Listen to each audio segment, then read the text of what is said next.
भक्ति की वाणी 761 विद्या के बल पर जगत जीता, प्रेम के बल, प्रेम केवल,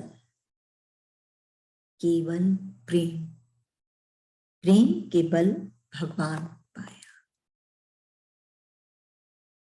विद्या के बल पर जगत जीता, प्रेम के बल, प्रेम केवल, केवल प्रेम, प्रेम के बल भगवान पाया। बहुत सुंदर वाणी गुरुदेव हमारे आगे रखे हैं। ये बता रहे हैं, तुलना की गई है विद्या और प्रेम। कह रहे हैं गुरुदेव, विद्या के बल पर जगत जीता, कि इतना विद्या एक ऐसी चीज है जो हमारे इस बुद्धि को, मस्तिष्क को क्या कहें, सुलझाती है, हमको इस जगत में जीत हम पाए, हमारी मदद करती है। ये विद्या कि जो भी काम हो इस दुनिया में, कितना ही कठिन क्यों ना हो, इस विद्या के बल पर हम उससे उबर सकते हैं। ऐसा है ये विद्या, ऐसी है ये विद्या के बल पर जगत जीता।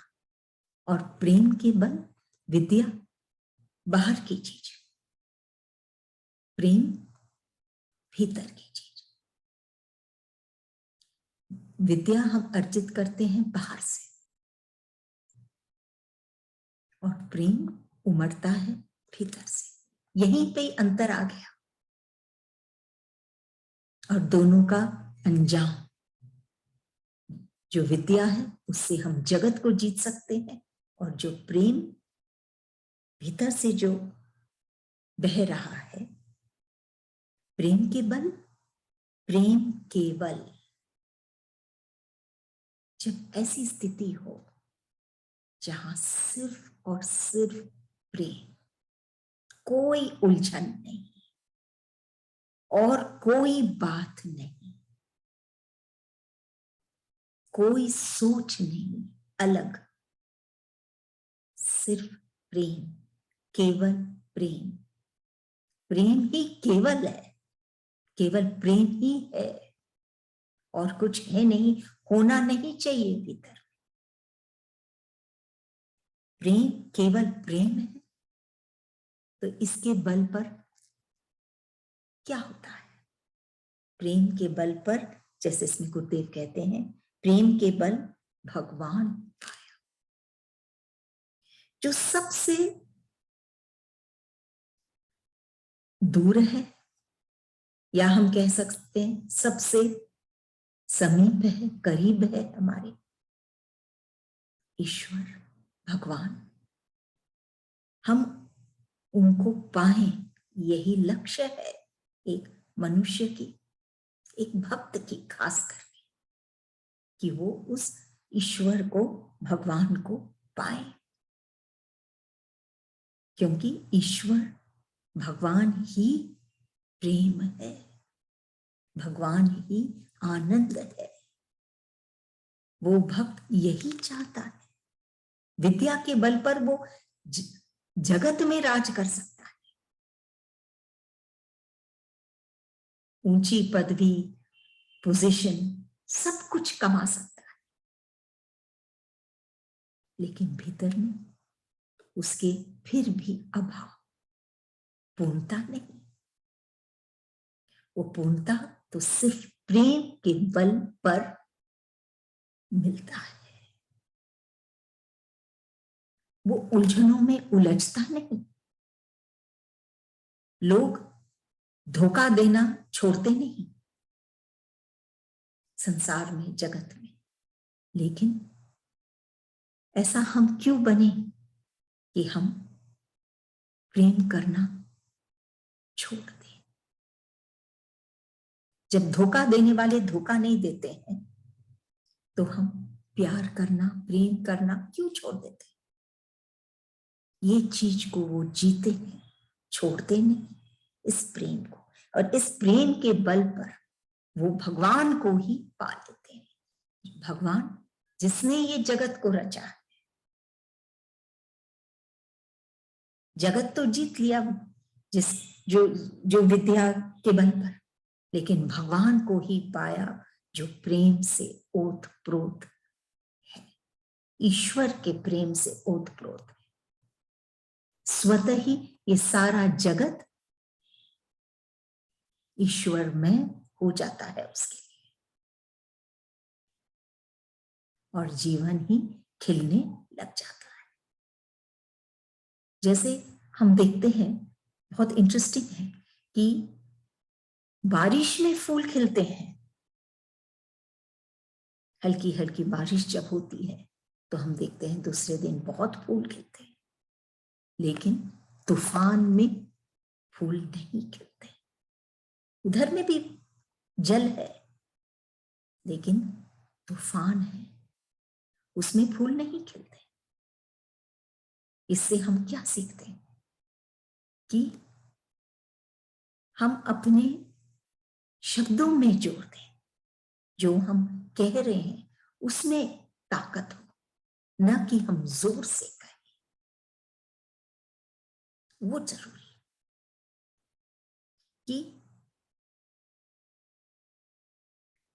इसीलिए हम जगत को तो जीत लेते हैं, लेकिन हम तभी खिलते हैं जब हमारे अंदर ये प्रेम की बहार होती है,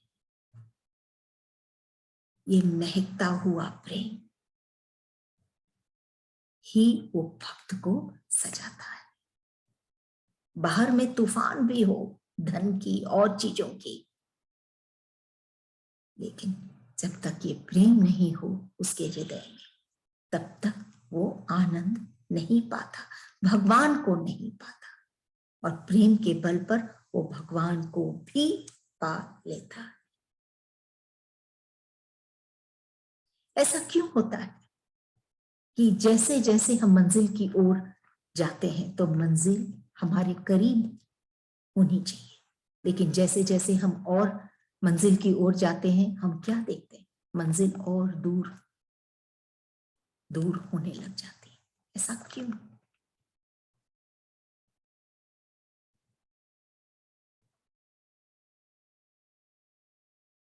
वो तीव्रता हम पाए, हम ईश्वर को पाने की, तब वो मंजिल अति करीब हमको महसूस होगी।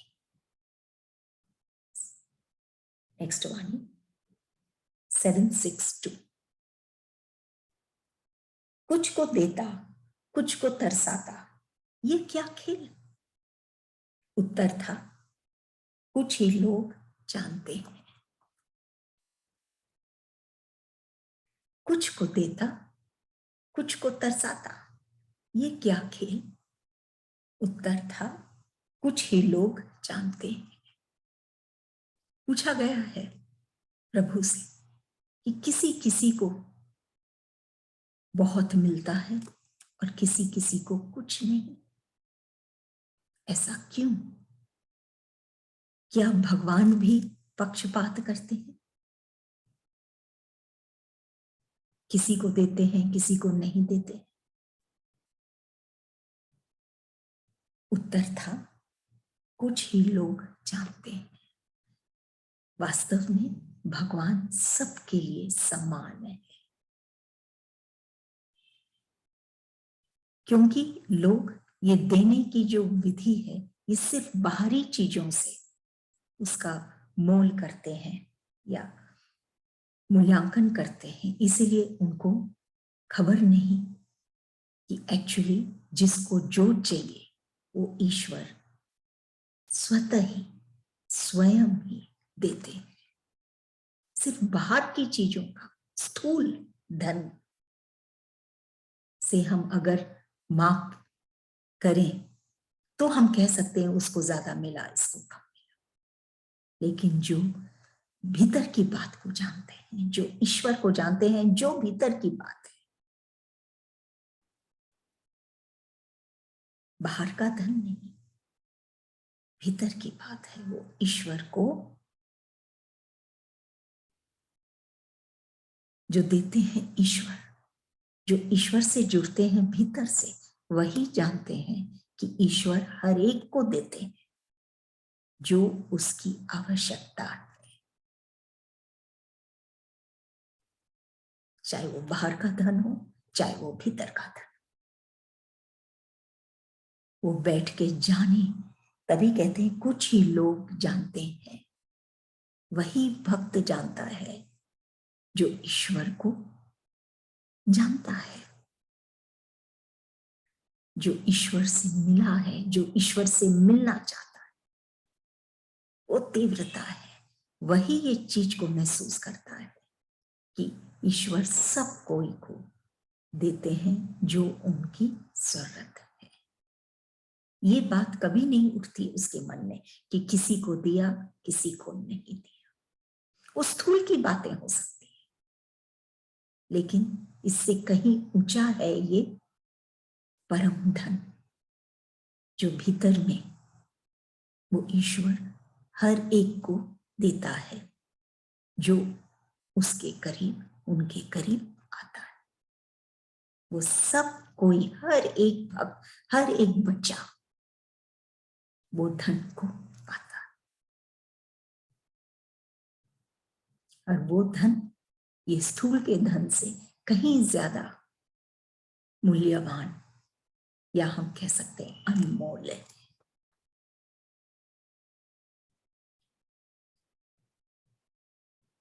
नेचर ऑफ लाइफ, कि ये जो जीवन है इसका क्या स्वभाव है,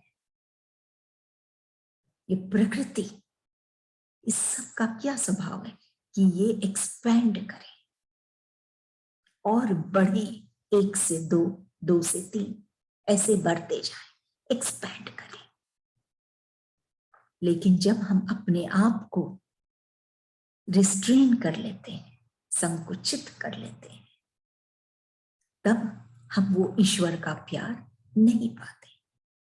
अगर हम अपने हृदय को खोलें तो हम भी उस ईश्वर से जुड़ सकते हैं, उस एक्सपेंशन से हम भी जुड़ सकते हैं कि हम बढ़ते जाएंगे, ईश्वर से प्रेम करेंगे, इससे भी, उससे भी, प्रकृति से भी, हर परिस्थिति से भी, हर जन से भी, हर फूल से, हर एक कण कण से हम प्रेम कर पाएंगे। ये हम आगे ऐसे बढ़ते जाएंगे, और यही स्वभाव है ये ईश्वर के, कि बढ़ने का, कि बढ़ो, वही नहीं रुकना है, गति लानी है अपने जीवन में।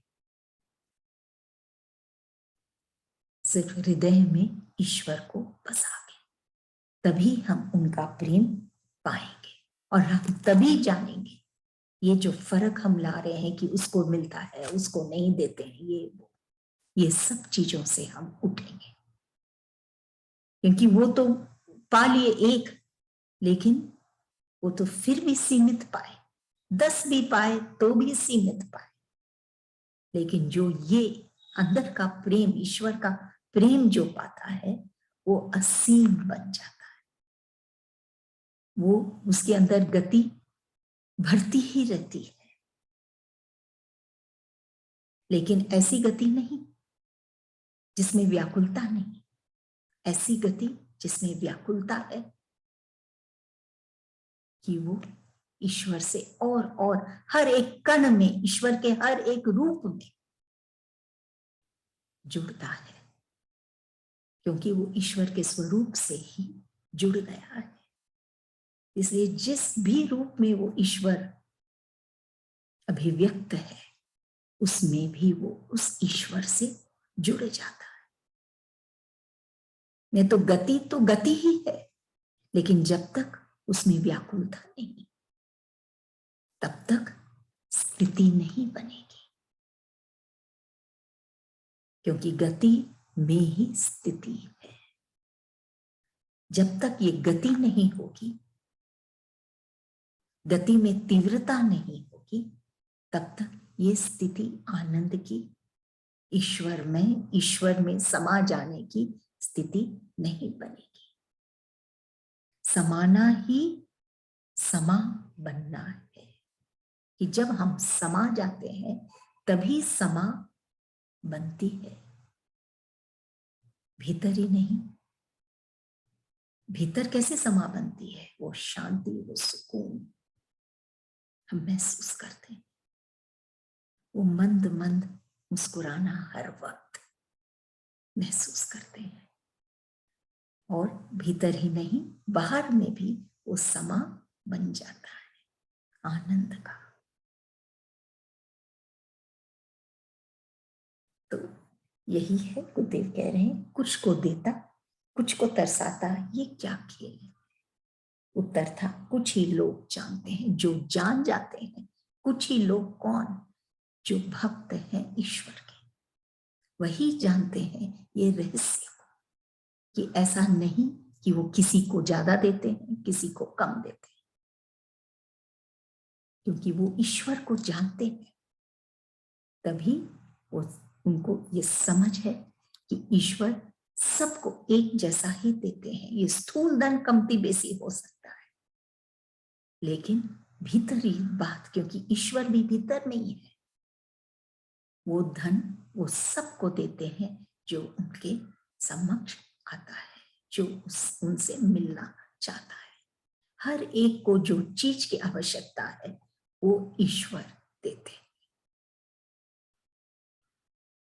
अगली वाणी 763 बहुत खोजा अब तो हो जा।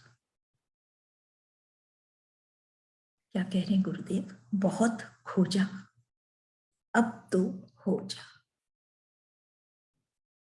कि वो भक्त, भक्ति की वाणी है, ईश्वर को बहुत खोजा, तन से, मन से, धन से। इसी से वो खोजा ईश्वर को, बहुत खोजा। ईश्वर को पाने की उसकी पूरी कोशिश रही, ईश्वर मिलन की इच्छा थी, इसलिए तन से उसने मेहनत की, मन से भी किया और धन से भी। लेकिन गुरुदेव क्या कह रहे हैं कि ये तन मन धन तो सिर्फ साधन है उस ईश्वर को पाने की। ये साधन हम कर सकते हैं, लेकिन ईश्वर को हम पाएं ये जरूरी नहीं। धन से भी हम कोशिश कर सकते हैं, ये देना वो देना, ये करना वो करना, दान ये वो। धन से भी रोज उठना, ये हर एक चीज करना, जो ये कर्म बनते हैं, लेकिन इससे हम ईश्वर को पाएं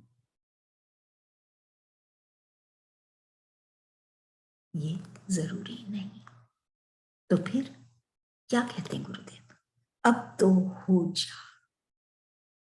ईश्वर की यही इच्छा है कि सिर्फ ये साधनों में अगर हम उलझे रहेंगे तो हम ईश्वर को नहीं पाएंगे, साधनों में ही रह जाएंगे।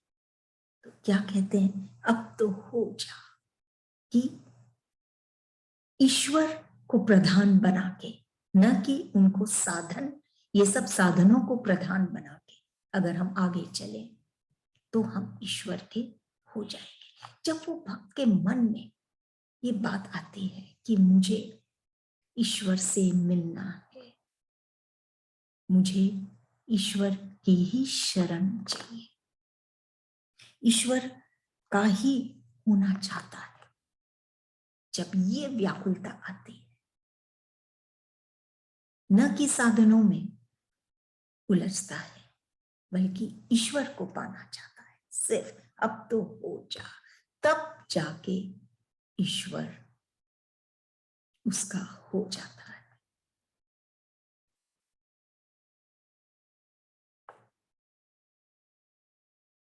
साधनों से उठकर, तन मन धन से उठकर खोज खोज कर वो नहीं पाया, क्योंकि अगर हम खोजते हैं तो हमको इतना तो इल्म होना चाहिए कि हम क्या खोजें।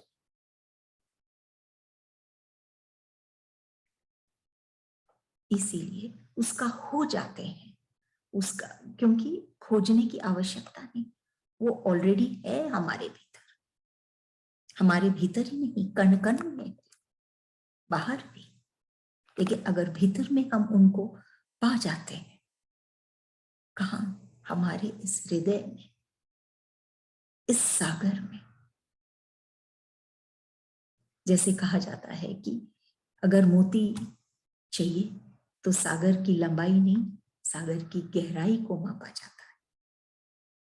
ऐसे ही अगर हम अपने हृदय की गहराई में उतरे तो वो मोती हम पाएंगे। कौन से?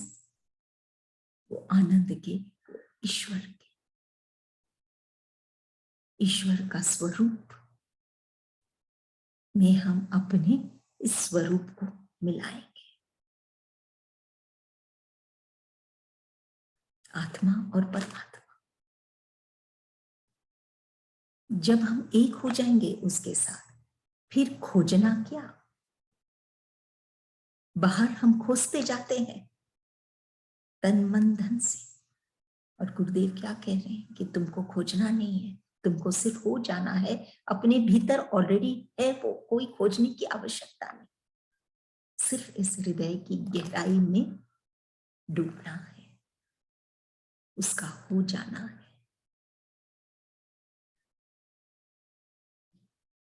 तब ये दौड़, ये कर्मों का सफर मायने रखेगी या आवश्यकता ही नहीं पड़ेगी। दोनों बात है।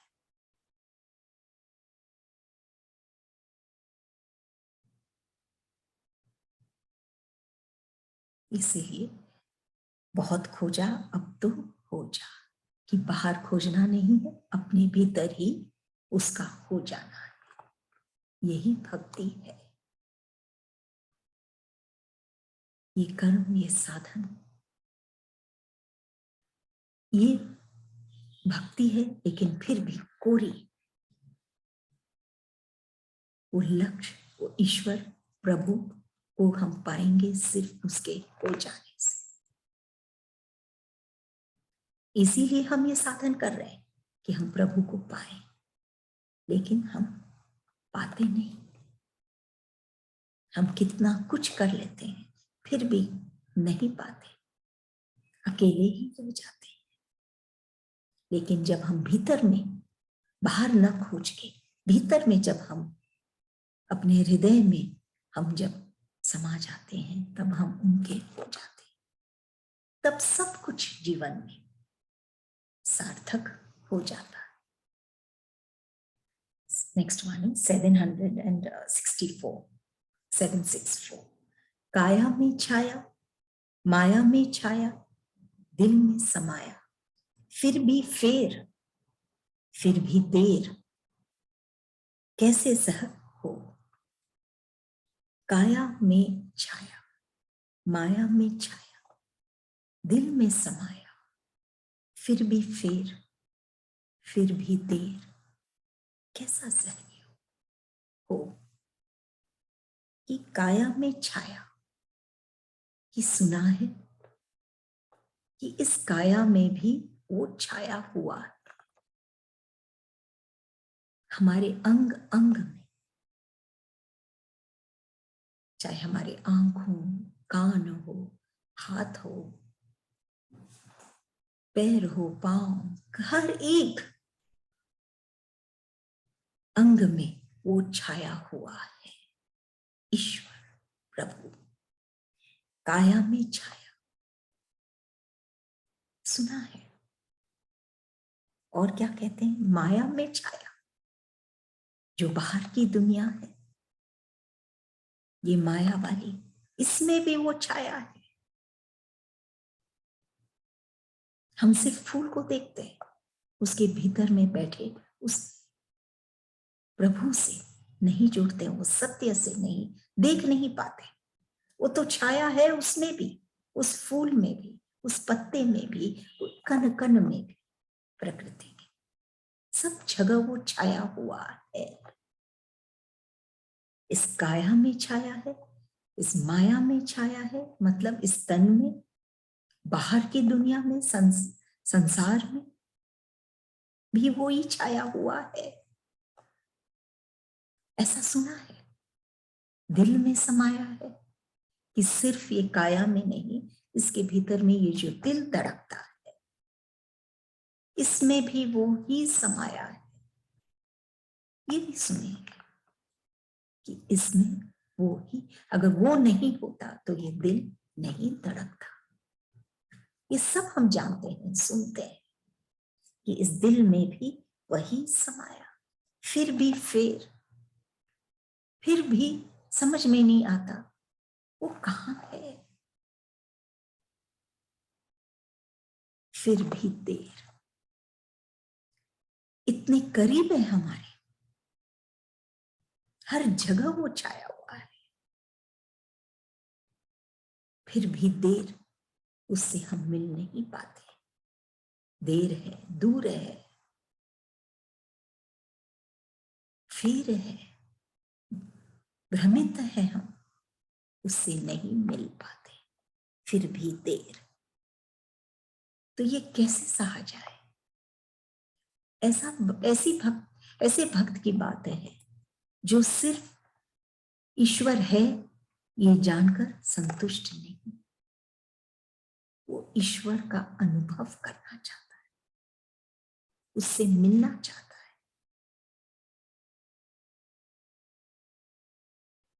नहीं तो अधिकतर लोग ये सब सिर्फ बुद्धि के बल पर जानते हैं, ग्रंथों में पढ़ते हैं, कथाएं सुनते हैं, मंदिरों में जाते हैं, जाप माला वगैरह फेरते हैं, सब कुछ करते हैं, लेकिन ईश्वर को पाना एक अलग बात है। ये ऐसे भक्त की बात है जो ईश्वर को पाना चाहता है, जानता है कि उसके तन में, मन में, माया में, हर एक जगह वही ईश्वर है। तब उसके अंदर ये व्याकुलता है, ये बेचैनी है कि फिर क्यों देरी होती है, क्यों नहीं हम मिलते हैं ईश्वर से। ये वो सहन नहीं पाता, उससे वो उठना चाहता है, जुड़ना चाहता है अपने इष्ट से, कि अब तो देर मत कर। अगर हम सोचें तो देरी किसकी तरफ से? वो तो छाया हुआ है ही सब जगह। आवश्यकता है कि हम उठे, ये सब भ्रम में जो हम फंसे हैं, ये जो फेर में हम फंसे हैं कि यही सुंदर है, यही आनंद है, सुख को जो हम आनंद मान रहे हैं, ये सब जो फेर है, जब तक हम इससे उठेंगे नहीं, तब तक हम वो आनंद नहीं पाएंगे। वो भक्त कैसे सहेगा? वो जानना चाहता है, वो जुड़ना चाहता है। कहीं पे पढ़े थे कि ईश्वर कौन है, तो उसमें लिखा था, मैं वो हूं जो नहीं है, मैं वो हूं जो नहीं है, जो नहीं है वो मैं हूं। कि मैं वो हूं जो नहीं है, कि मैं जो दिख रहा है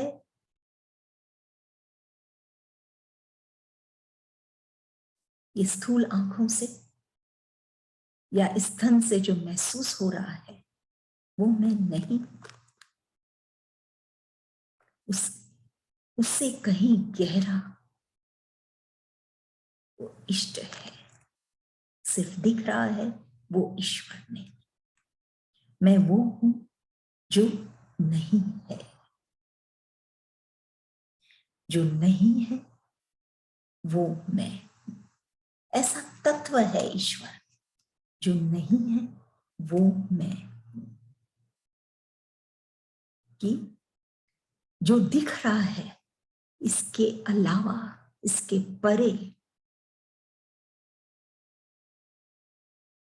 जो नहीं है, जिसको हम कहते हैं, क्योंकि हमको दिख नहीं रहा है, वो ईश्वर है। इस तरह की गहराई, इस तरह के ये रहस्य को जानना कि ईश्वर एक्चुअली है कौन। कि जो दिख रहा है वो नहीं ईश्वर, जो नहीं दिख रहा है वो ईश्वर है। तब ये वाणी कि वो भक्त समझ, तब वो जाके समझेगा कि ये देर क्यों हो रही है, ये फेर क्यों हो रही है। क्योंकि वो ईश्वर को इसी में देख रहा है, काया माया और इस दिल है सब में, लेकिन बस रूप को नहीं देख रहा, वो स्वरूप को नहीं देख रहा, सिर्फ रूप को ही देख रहा है। इसीलिए ईश्वर से दूर बना हुआ है।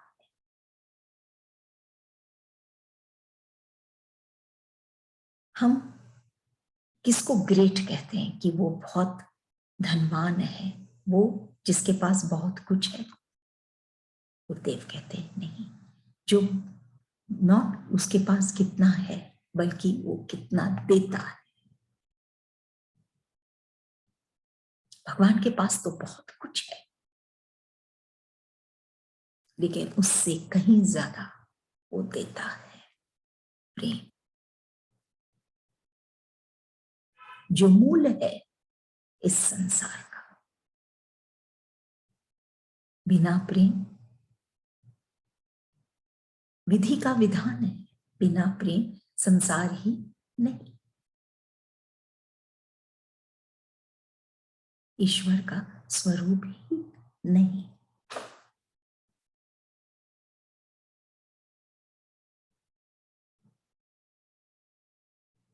समय से बदलने की आवश्यकता है। जैसे बचपन में कहा जाता है कि याद रखो, भूल जाते हैं छोटे बच्चे, उनको याद रखना पड़ता है, चाहे पाठ हो या कुछ भी लेसन हो। और जैसे बड़े होते हैं वैसे कहते हैं भूल जाओ। तो